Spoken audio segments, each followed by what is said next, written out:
I'm curious. Have you ever been listening to music, reading a book, or watching a movie, and then out of nowhere, bam, you get goosebumps? And if so, why? Why does music give you goosebumps? Or a cold breeze trigger memories? It's not random, it's ancient. And your reaction is telling us how our distant ancestors used to feel and think. So if you want to understand yourself better, listen closely because your nervous system has a story. First off, let's talk about the science of goosebumps themselves. Those little skin bumps you get are part of your autonomic nervous system. And if you don't know what that is, gosh, it makes up 90% of your nervous system. It controls things you don't have to think about, like breathing, digestion, heartbeat. Basically, it keeps you alive without you even realizing it. It's also the same system that triggers fight or flight. Know that feeling when you're driving and someone cuts you off and suddenly your heart pounds, your hands clench? That's your sympathetic nervous system kicking in, getting you ready to fight or flight. And guess what? It's the same thing when you get goosebumps. When you hear a song that takes you back to a significant memory, or a scary movie builds suspense, or a beautiful view just hits you right in the feels. It's that same system lighting up, making those tiny muscles around your hair follicles contract. But why? Well, originally, it helped animals look bigger when they were threatened. By puffing up their fur, they could appear larger to predators, giving them an edge in the wild. And over millions of years of evolution, that response got coded into our DNA. So for humans, those tiny muscles still tense up when we're feeling some kind of big emotion, even if it's not a life-threatening situation. For example, when you see a beautiful sunset, your sympathetic nervous system activates, triggering those goosebumps. It's almost like your body's way of saying, whoa, pay attention, something epic is happening. Now, we can't exactly rewrite our DNA to change how we react to sunsets, but we can become more aware of these responses and understand that when we get goosebumps, our body's reacting to something powerful. It's not weakness, it's processing.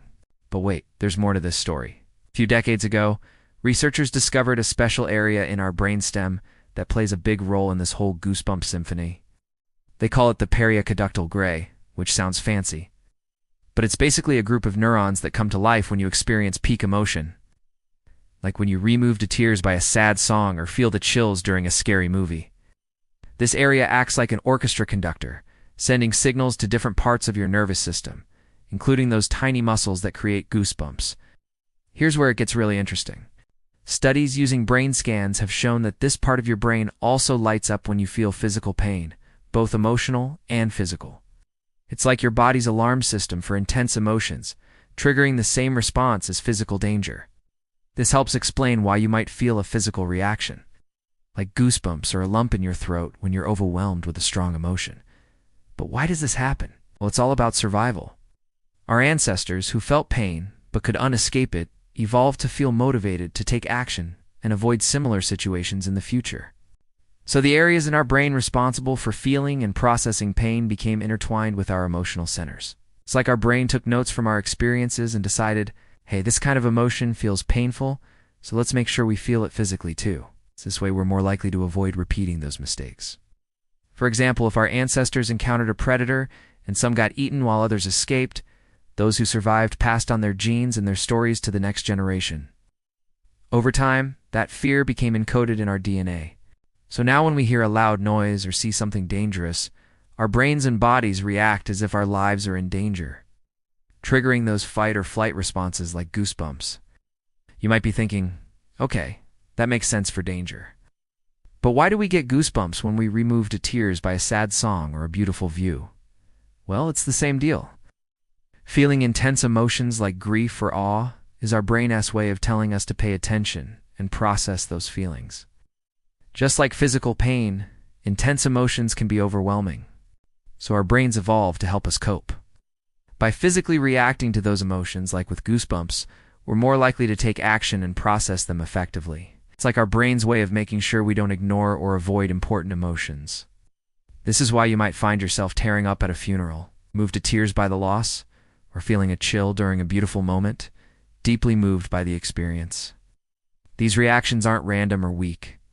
They're your body's way of processing intense emotions and memories, helping you connect with the world around you. Now, here's something fascinating. Recent studies have revealed that this part of the brain, the periaqueductal gray, It's also connected to our spinal cord through a bundle of neurons. And you guessed it, it's involved in processing pain signals. So when you feel a physical pain, like touching a hot stove, the signals travel up this pathway and end up in that periaqueductal gray area. But here's the twist.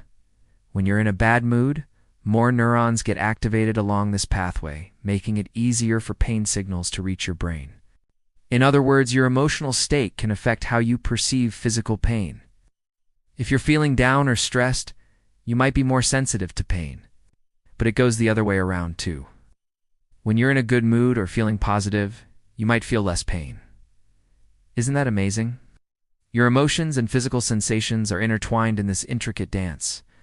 And if you thought that was mind-blowing, wait until you hear this.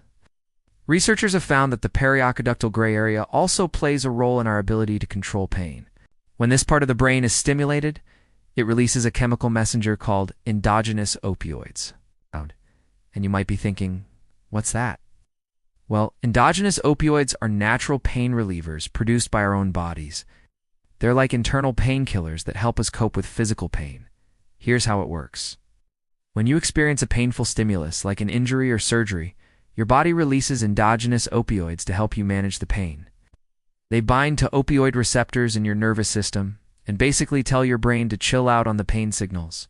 It's like your body's own way of providing comfort and relief.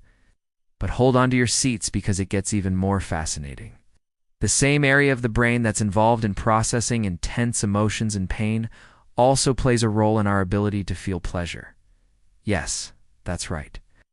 There's a connection between our emotional and sensory experiences and our pursuit of pleasure. Researchers have found that stimulating this part of the brain releases dopamine, a neurotransmitter associated with pleasure and reward.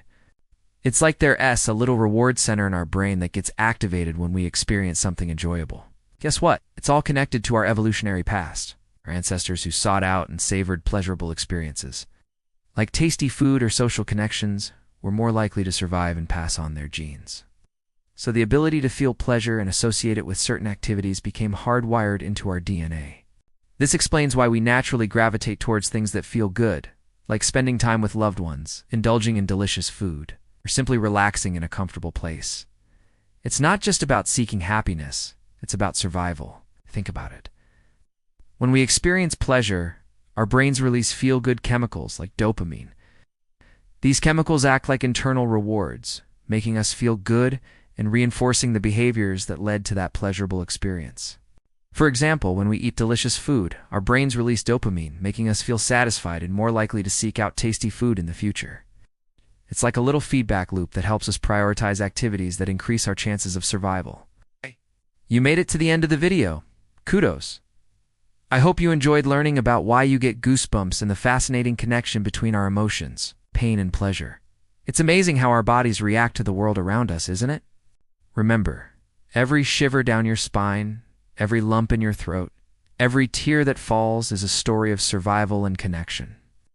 It's your body's way of saying, pay attention, feel deeply, live fully. Now I want to hear from you. What song, movie, or moment gives you goosebumps? Share your thoughts in the comments below. Before you go, if you found this video insightful, hit that like button and share it with a friend. Subscribe for more videos like this. Thanks for joining me on this journey of discovery. Till next time, stay curious and keep feeling those feels.